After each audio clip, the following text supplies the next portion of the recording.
The following program is an opinion program. The opinions expressed by the hosts and guests of this program are not the opinions of the management, staff, and advertisers of this station. Please direct all criticism, concern, and adulation to the hosts of this program.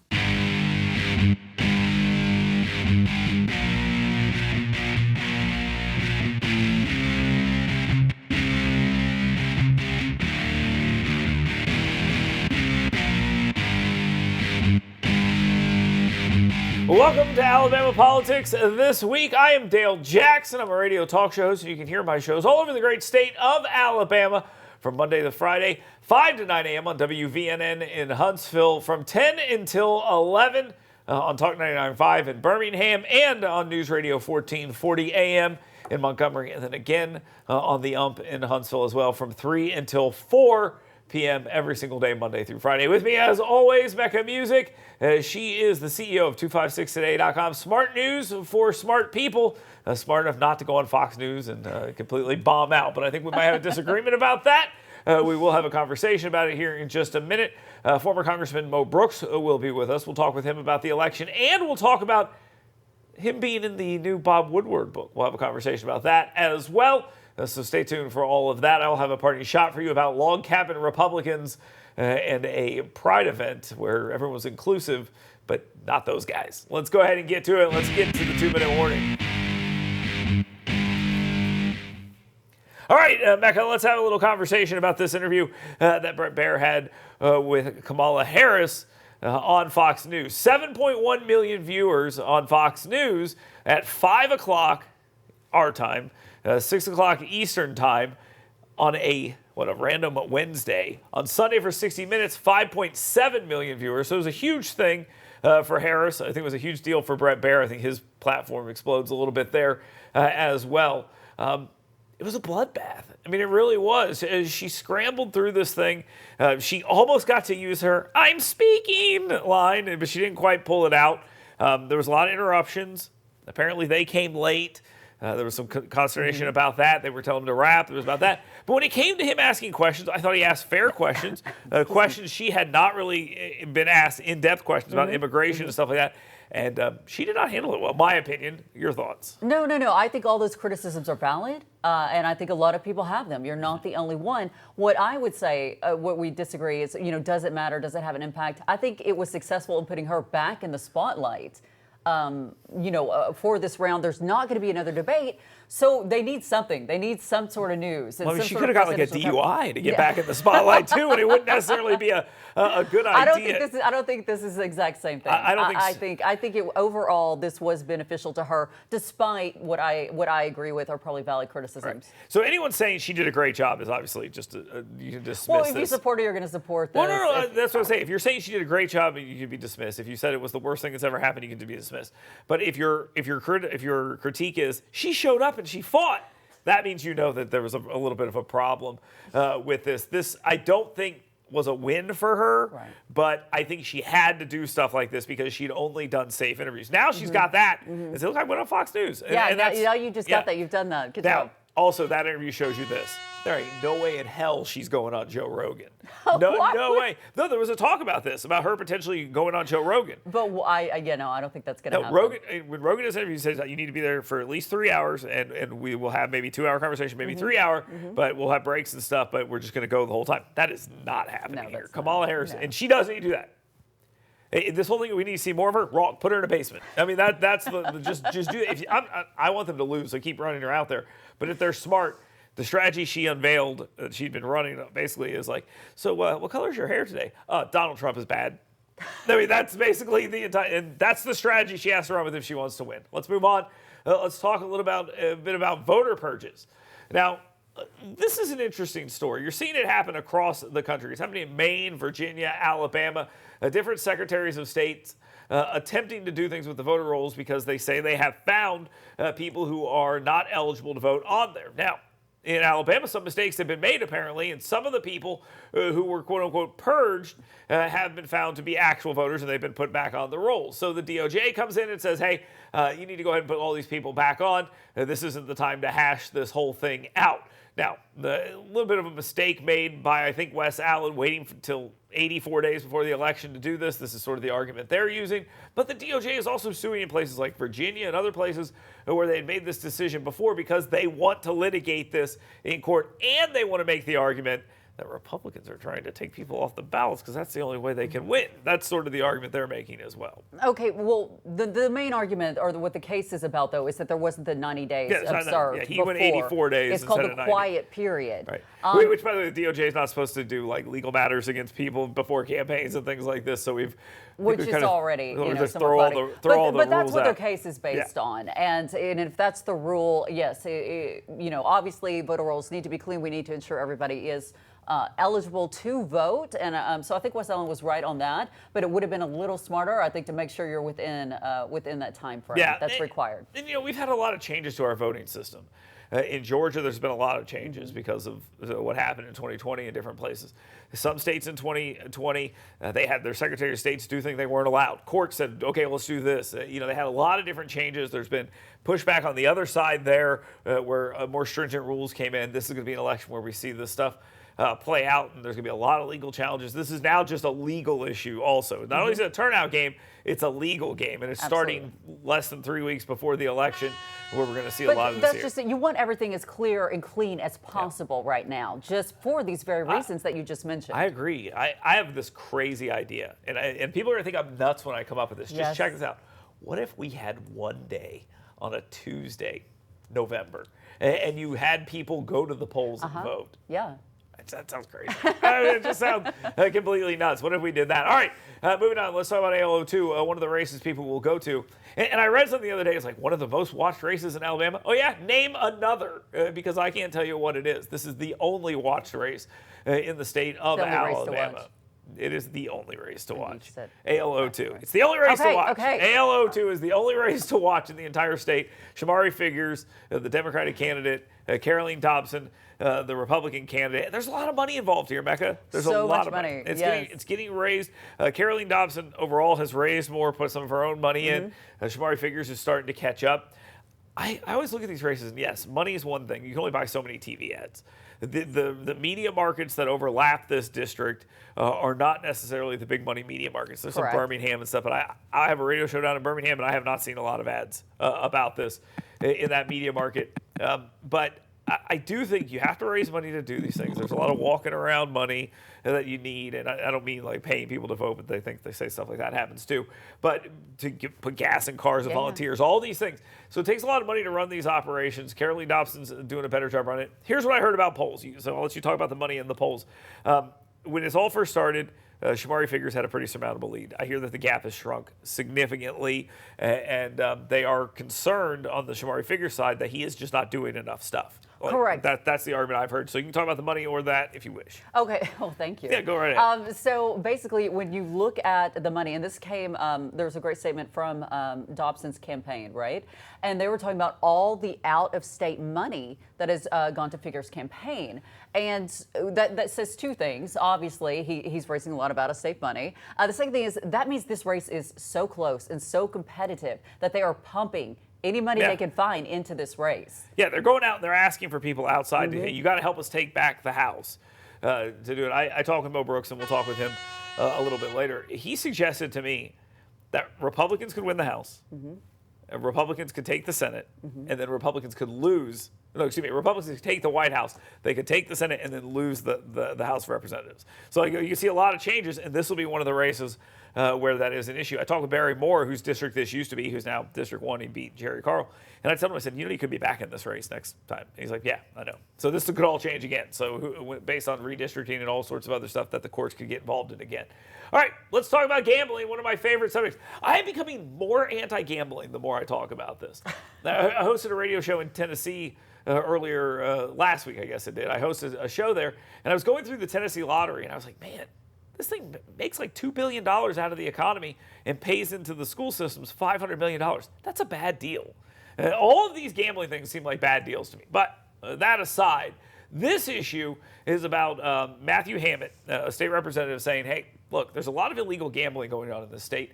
And yeah, we can seize the machines and we can do all these things, but those machines are still making people money who have them operating behind gas stations. One's in a plumber's office. They were running a casino out of there. Well, the cops come, they take the machines away, but the machines have paid for themselves. So, okay, fine. Then they come back, get another machine, do the same thing over and over again. They want to put a criminal penalty on this. Correct. Now, I like that plan. Put a criminal penalty on people doing illegal things. So they like a misdemeanor to where you actually hit these people. So now it'll be a felony for some of the factors. It will mount. Yes. So if you keep doing it, you'll have these big problems. But you know who they ignore in this, Mecca? Who do they ignore? The people running the quasi-legal casinos in the Black Belt. They're going to still be allowed to operate the way they are with the sheriffs looking the other way and all these other things. I don't think any of this gets resolved till you deal with all of this. This is a first step in that process, and I like it because it goes after the rural areas here where this is happening, but they've got a much bigger problem. But we're back to this because they want to clear the deck for a simple lottery, and you got to get these players off the field to do it. Correct. I agree with that assessment. Do you think, though, this is the next question, do you think this will pass in the upcoming legislative session? I think you'll have a hard time getting anything passed that's not a comprehensive gambling bill. And people like me, I don't think that's going to happen this session. I understand. And for people like me who are becoming more and more anti-gambling, I'll go to Vegas and spend money. I'm not I'm not a prude or anything like that. I enjoy it. I just don't want it in my state because I think it's the ills it brings, the money it brings. They say it's all this, but if you look at it, it just doesn't add up. I'm turning slowly against it. And I think if you don't get a comprehensive bill, you get nothing. So for guys like me who don't want anything, I'm like, yeah, keep trying to get that comprehensive bill because you're never going to get it because you've got too many cooks in the kitchen and they're all morons. But I think it will be worth watching as the legislative session unfolds. I'm excited. I'm just very interested to see where everybody's going to fall on this. Yeah, well, the end of what I was saying is they're all morons and they're burning the kitchen down. That's the end of it. Thank you for that. Okay, I just need to get to the end of it here. But that's the issue here. So we'll continue to follow that story as well. Coming up here in just a bit, former Congressman Mo Brooks. We'll talk with him next.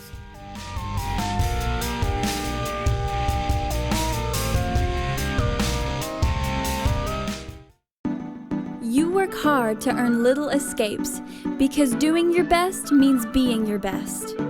So let us help you discover your best at Premier Dental Spa. With our unique blend of cosmetic, dental, and spa-like aesthetic services, you'll leave feeling relaxed, refreshed, and renewed. Make sure the best you is here to stay and book your appointment online today at premierdentalspa.com.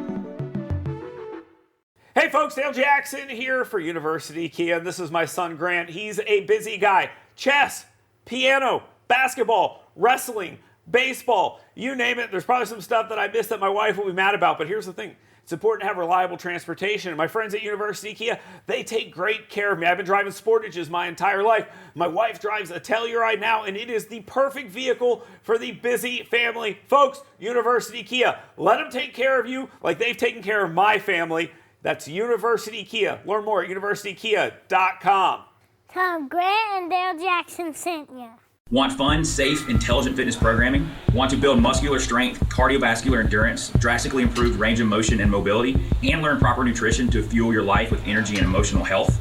Well, come find out why Iron Tribe Fitness is ranked one of the top 5 fitness programs in America. Come find out why personal training and intentionally working on your current movement patterns individually is not only important, it's just another core value that separates Iron Tribe Fitness from other fitness facilities.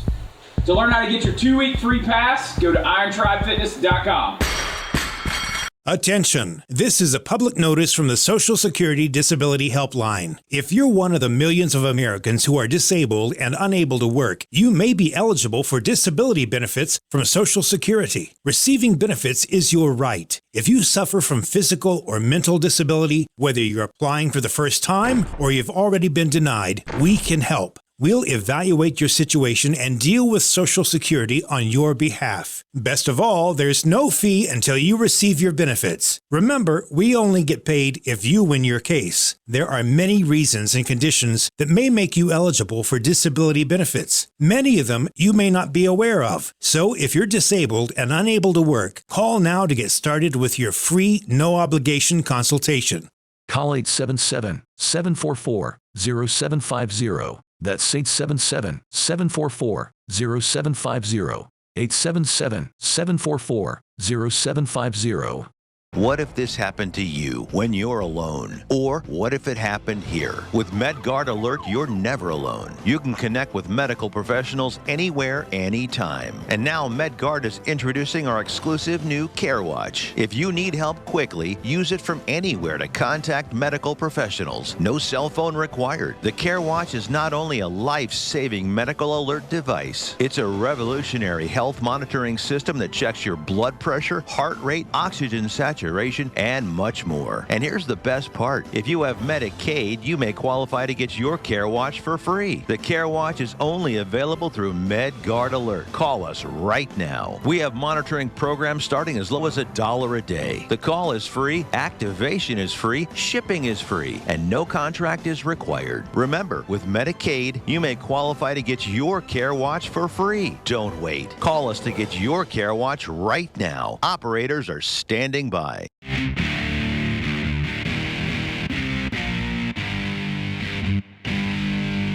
Welcome back to Alabama Politics This Week. I am Dale Jackson. With me, as always, Mecca Music. And our guest this week, former United States Representative Mo Brooks. He represented the 5th Congressional District in North Alabama. We always appreciate him being here. Congressman Brooks, you were on my radio show this week, and I kind of wanted to revisit a conversation we were having there near the end of our conversation. And I was just speaking of this with Mecca a second ago.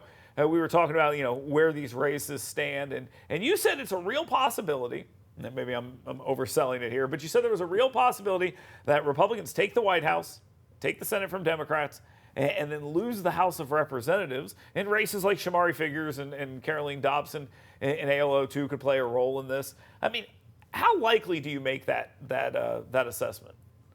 About 50-50.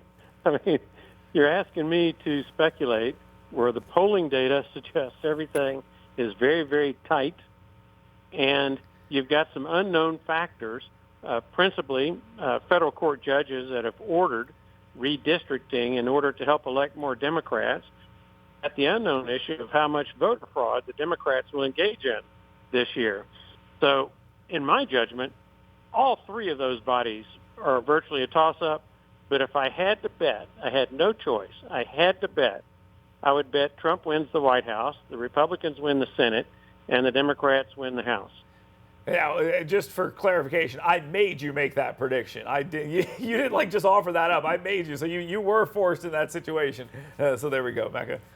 Congressman, let me ask you a little bit closer to home about the specific race in District 2. How do you feel that's going to go? Obviously, Dell and I just talked about there's a lot of out-of-state money that has been pumped into Figures campaign. Obviously, to me, that signifies that this race is very close. What are your thoughts on that one? Well, we have no track record on Congressional District 2 because it is one that, in my judgment at least, was illegally created by a federal court to help elect a Democrat. If we had data showing how this race had been in past elections, that would give us some insight as to what to expect this time. But it's a brand new ball game, brand new ballpark, and unfortunately it appears to be home court advantage for the Democrats. Caroline Dobson is running a very good campaign, so she can win it. But I just don't know how that one's going to play out. It's home cooking to help the Democrat win. Now, maybe we can overcome that. I'll tell you this: there is some data that indicates that Kay Ivey won that district as it's drawn right now. Katie Britt won that district as it's drawn right now. But there was so much other stuff going on in those situations that I think it's not really applicable here. So, Dale, neither one of those two faced a well-funded Democrat who was actually running a campaign. Right, and that district also wasn't a toss-up either. It was nothing. So that's why I say it's hard to kind of make those issues here. You mentioned something about the voter fraud and things like that. Different states have done some stuff to tighten up their elections, and different states have done things to kind of loosen up their elections. We've seen this. It's sort of like the Roe v. Wade situation. We allow the states to make their own decisions. Some will say, oh, no, we're not doing this. And others will say, you can do whatever you want. You can sort of have those situations. But that's how our system is supposed to work. In the new Woodward book that's getting all this talk, you're mentioned in this book. And I want to just ask you a question here. You were at the Ellipse that day. You gave that speech. They had a bunch of people who were like, Mo Brooks is going to go to jail. They're going to get him, and they're going to put him in federal prison. And it's like, oh, man, that's scary. Just to ask you this, has a federal prosecutor ever spoke to you about anything involving a court case at all? No prosecutor at any level, no investigator at any level has ever spoken to me about any conduct that I engaged in on January 6th as we were involved in an election fraud fight. And the reason that is because everything you were doing was protected by the First Amendment, and there was nothing there. But it became such an issue. Multiple cable news segments. I talked about it, a whole bunch of stuff. It was all sorts of print.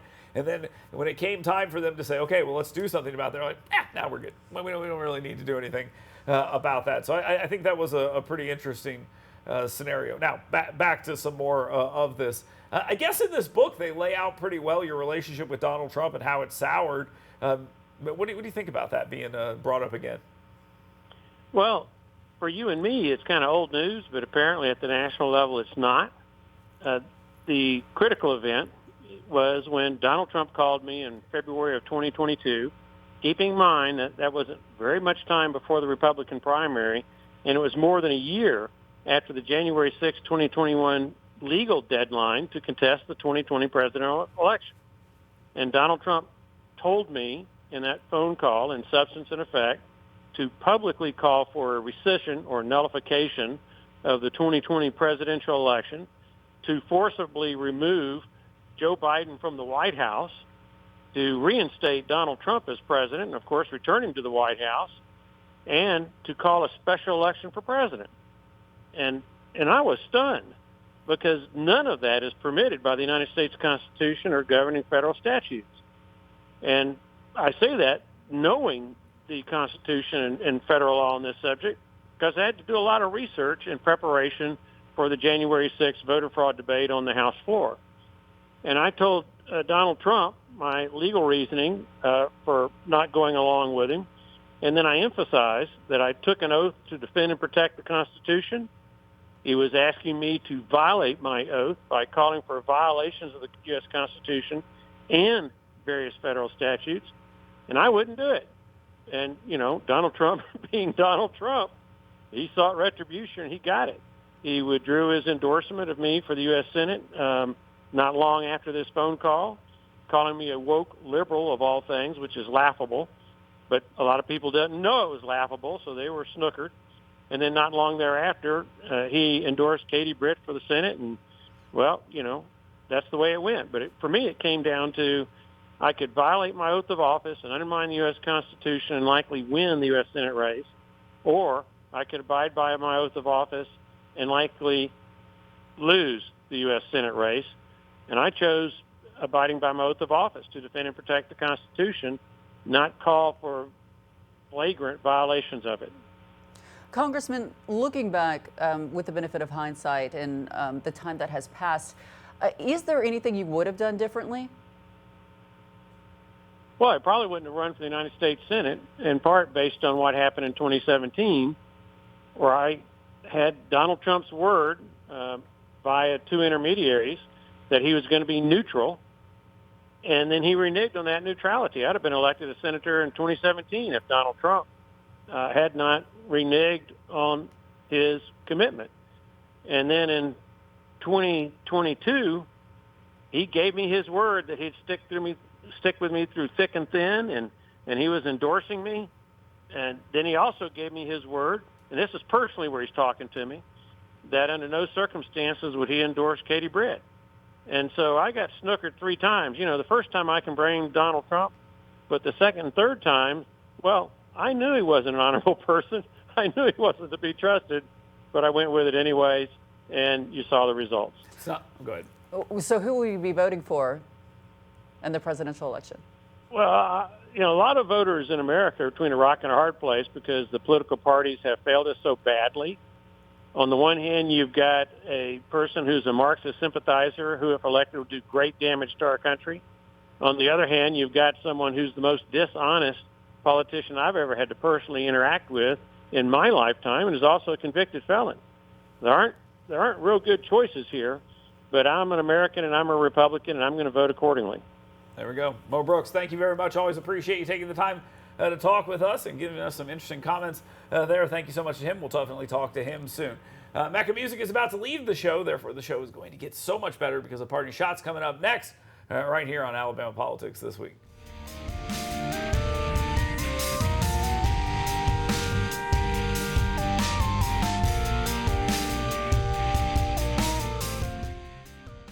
Want fun, safe, intelligent fitness programming? Want to build muscular strength, cardiovascular endurance, drastically improved range of motion and mobility, and learn proper nutrition to fuel your life with energy and emotional health? Well, come find out why Iron Tribe Fitness is ranked one of the top 5 fitness programs in America. Come find out why personal training and intentionally working on your current movement patterns individually is not only important, it's just another core value that separates Iron Tribe Fitness from other fitness facilities. To learn how to get your 2-week free pass, go to irontribefitness.com. Hey folks, Dale Jackson here for University Kia. This is my son Grant. He's a busy guy. Chess, piano, basketball, wrestling, baseball, you name it. There's probably some stuff that I missed that my wife will be mad about, but here's the thing. It's important to have reliable transportation. And my friends at University Kia, they take great care of me. I've been driving Sportages my entire life. My wife drives a Telluride now, and it is the perfect vehicle for the busy family. Folks, University Kia, let them take care of you like they've taken care of my family. That's University Kia. Learn more at universitykia.com. Tom Grant and Dale Jackson sent you. You work hard to earn little escapes because doing your best means being your best. So let us help you discover your best at Premier Dental Spa. With our unique blend of cosmetic, dental, and spa-like aesthetic services, you'll leave feeling relaxed, refreshed, and renewed. Make sure the best you is here to stay and book your appointment online today at premierdentalspa.com. What if you could make a free phone call and reduce your car payment by as much as $83 a month? Right now, you could be paying as high as 20% interest. Your new interest rate could be reduced to as low as 2.48%. You can refinance any existing car loan or leased car and save money every month. Take 5 minutes of your time right now. Make this free phone call and learn how to save hundreds of dollars a year by refinancing your existing car loan. Here's an important message from the U.S. Med Diabetes Solutions Center. If you have diabetes, you know the pain of pricking your fingers. But now, by wearing a small device called a continuous glucose monitor, or CGM, you can reduce your pain right away. It's easy to use and helps you make more accurate diabetes treatment decisions. If you use insulin daily, you might be eligible to get your own continuous glucose monitor. Call the U.S. Med Diabetes Solutions Center to learn about this groundbreaking new CGM technology. If you have Medicare or private insurance, call to see if you qualify for a CGM at little or no cost. Shipping is free and will even bill your insurance company for you. U.S. Med is the #1 rated supplier on Google and Facebook reviews. So call us right now to see if you qualify for a CGM at little or no cost. U.S. Med. Better service. Better care.